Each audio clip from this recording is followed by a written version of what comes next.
Alô, amigos e amigas, esse é o programa Agenda Econômica, que hoje vai abordar o tema crescimento e investimento público. O Brasil tem apresentado baixo crescimento econômico, mesmo com a entrada de investimentos diretos estrangeiros e políticas de incentivo promovidas pelo BNDES. Apesar disso, a indústria, que historicamente tem sido o setor que mais contribui para o PIB brasileiro, mostra estagnação. Já o agronegócio, que também recebe investimentos públicos, não tem apresentado o mesmo grau de dificuldades que a indústria. Preocupado com o desempenho econômico, o governo acena com mudanças nos critérios de formação do superávit primário. Com a medida, pretende aumentar investimentos nos setores considerados prioritários da economia, entre eles a indústria. Para nos falar sobre esse tema, o nosso convidado de hoje é o professor José Luiz Oreiro. Ele é professor de Economia da Universidade Federal do Rio de Janeiro, a quem dou as boas-vindas. Muito obrigado por ter aceito o nosso convite. Eu que agradeço o gentil convite de vocês. Professor, quais seriam as causas diretas que explicam a redução do crescimento econômico no Brasil nesses últimos 4 anos? Olha, eu acho que tem razões de caráter estrutural e conjuntural, tá? A razão de caráter estrutural é a desindustrialização que a economia brasileira vem passando desde 2005. Né? A participação da indústria de transformação no PIB, ela se reduziu em 2005, que estava em torno de mais ou menos 18%, 19%, para 13% do PIB em 2013. Né? E a indústria é o setor mais dinâmico da economia. Né? É o setor que tem os maiores encadeamentos para frente e para trás na estrutura produtiva. Então, quando a indústria cresce, ela puxa e empurra vários setores. Ela é o principal difusor de progresso técnico na economia. Então, a desindustrialização, ela afeta negativamente as perspectivas de crescimento. Agora, a segunda razão é de ordem conjuntural, que o ciclo de crescimento com base no consumo e endividamento aparentemente chegou ao fim. Tá? Isso, até porque isso tem limite natural mesmo, quer dizer, as pessoas acabaram de trocar de carro, então as pessoas não trocam de carro todos os anos, há um limite para o crescimento do endividamento. Então, esse crescimento que nós tivemos depois de 2009, né, 2010, né, que foi um crescimento muito baseado em cima de expansão de consumo financiado por endividamento das famílias, também chegou ao fim. Então, quando você junta essas duas razões, a de ordem estrutural e a de ordem conjuntural, você explica esse crescimento mais baixo da economia brasileira nos últimos 4 anos. Até que ponto a conjuntura internacional, com muitos países importantes do capitalismo central em baixo crescimento ou até mesmo em recessão, teria influenciado também para essa dificuldade no crescimento da economia brasileira? Olha, alguma influência teve, basicamente por causa das exportações de manufaturados, tá? Então, em função da crise, ou melhor, da recessão nos países europeus e no Japão, os Estados Unidos já é um caso à parte, que já está se recuperando uma taxa razoável, de fato, a taxa de crescimento das nossas exportações caiu, e se a gente olhar o gráfico de exportações, a gente vai ver que nós tivemos uma queda logo após a crise de 2008, tá? Recuperamos um pouco, mas ainda não voltamos ao patamar de exportação de manufaturados que nós tínhamos anteriormente à falência do Lehman Brothers. Então, uma parte disso, sem dúvida, é ainda a recessão nos países centrais. Mas essa não é a única e certamente não é a mais importante causa.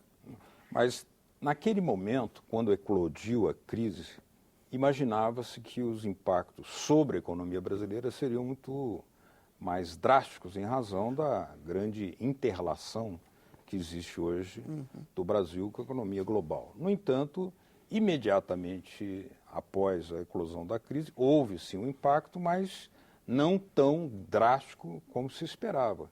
Que fatores protegeram ou aliviaram ou atenuaram, de certa forma, que aquele solavanco fosse muito mais forte a início? Veja bem, o solavanco em final de 2008 e início de 2009 se deveu a uma crise de confiança, né? Quando faliu o Lehman Brothers, aquilo criou um pânico no mundo inteiro, também no Brasil. Havia um temor generalizado de falência de bancos pequenos e médios. Isso gerou uma fuga de depósitos dos bancos pequenos e médios para os grandes bancos, né? E que travou um pouco o financiamento, principalmente capital de giro, para as empresas brasileiras. Então, o último trimestre de 2008, o primeiro trimestre de 2009, foi realmente muito ruim para a economia brasileira, tanto que em 2009 nós tivemos um crescimento negativo. Né? Mas aí nós tivemos uma série de políticas, né? Tanto do Banco Central, como do BNDES, como no Ministério da Fazenda, que conseguiram estancar essa crise de confiança, tá? E permitiram a retomada já do nível de atividade industrial a partir do segundo semestre de 2009. Só para você ter uma ideia, no último trimestre de 2008, a produção física da indústria de transformação brasileira caiu 30%. Esse foi o ritmo que a indústria americana caiu em 1929, mas durante 3 anos. Ou seja, de 1929 a 1932, a indústria de transformação americana perdeu 30% da produção. O que eles perderam em 3 anos, nós perdemos em 3 meses. Tá? Então, realmente, havia o risco de uma depressão na economia brasileira, que foi contornada pelas medidas tomadas pelo Banco Central, pelo BNDES e pelo Ministério da Fazenda. Agora, não havia, ao contrário do que havia nos países desenvolvidos na Europa e nos Estados Unidos, não havia uma bolha imobiliária no Brasil, e o sistema financeiro brasileiro era sólido. Certo. Foi isso que permitiu que nós passássemos por esse solavanco sem maiores problemas. Entre as medidas que foram adotadas pelo governo brasileiro para estancar uma maior adversidade na economia brasileira estão as desonerações de certos ramos industriais e também um papel, que é um tema até muito forte no debate econômico hoje no Brasil, um papel mais protagonista dos bancos públicos. O BNDES aumentou o seu desembolso. Mas essas duas medidas combinadas ainda não foram suficientes para reverter o quadro de baixo crescimento. Ele segue muito baixo. Por quê? Então, porque o problema hoje, aquele problema em 2008 foi de uma natureza diferente. Aquilo foi uma crise de confiança, tá? Que gerou um fenômeno de evaporação do crédito na economia brasileira, isso no último trimestre de 2008, e que gerou uma queda muito grande na produção industrial. As medidas que foram adotadas naquele momento serviram para aquele propósito e foram muito bem sucedidas. Como o problema era de confiança, você conseguiu restabelecer a confiança e a indústria voltou a crescer. Foram bem sucedidas. Foram muito bem sucedidas, isso não há nenhuma dúvida. O problema é que de 2011 para frente, o problema era de outra natureza. O que nós temos hoje é um problema crônico de baixa competitividade da indústria de transformação. Né? Nós estamos observando nos últimos anos um processo de substituição de importações às avessas. Ou seja, há um processo de substituição de produção doméstica por importação.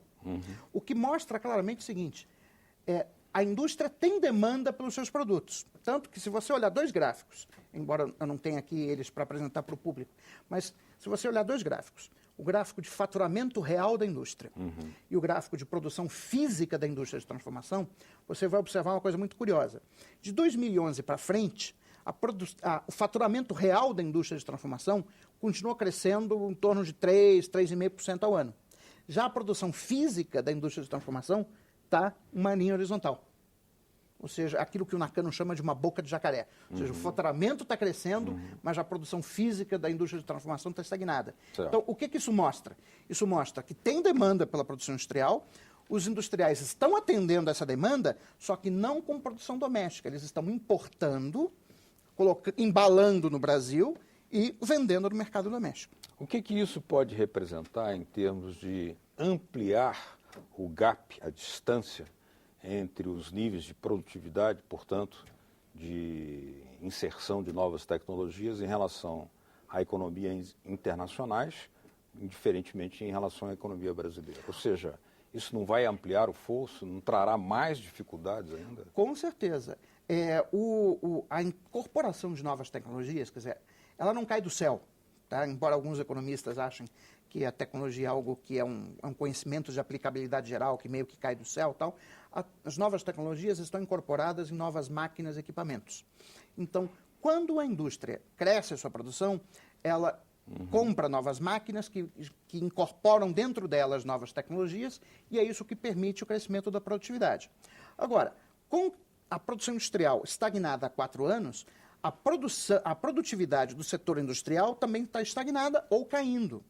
E é isso que faz com que as nossas perspectivas de crescimento sejam muito baixas. Porque a economia brasileira está operando hoje numa situação que a gente pode chamar de quase pleno emprego. Tá? Tem gente que vai dizer que não é bem assim, tá? Mas o fato é que a taxa de desemprego está muito baixa, inferior a 5% da força de trabalho. Tá? Não é viável você achar que você vai continuar expandindo o nível de atividade econômica, reduzindo ainda mais a taxa de desemprego. Então, o que você tem que fazer daqui para frente é crescer com aumento de produtividade. Bom, mas para crescer com aumento de produtividade, você precisa crescer no setor que tem as maiores possibilidades de crescimento de produtividade, que é o setor industrial. O setor de serviços, no Brasil, ele é cronicamente pouco dinâmico. Né? Para absorver novas tecnologias. Para absorver novas tecnologias, porque é um setor que está ligado com cuidados pessoais, com alimentação.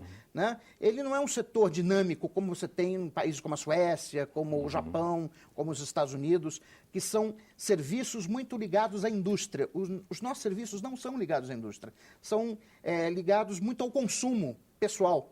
Né?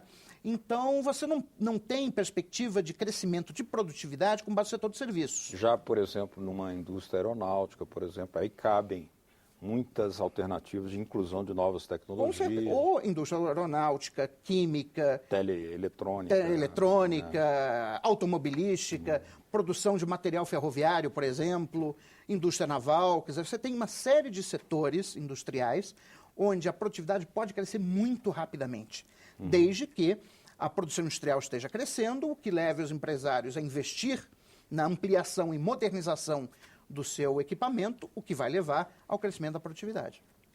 Essa é a questão que nós queremos abordar no próximo bloco, ou seja, como estimulá-los a investirem e como também determinar e definir um papel dos bancos públicos para que assegure uma força do investimento público à altura da necessidade de uma retomada do crescimento.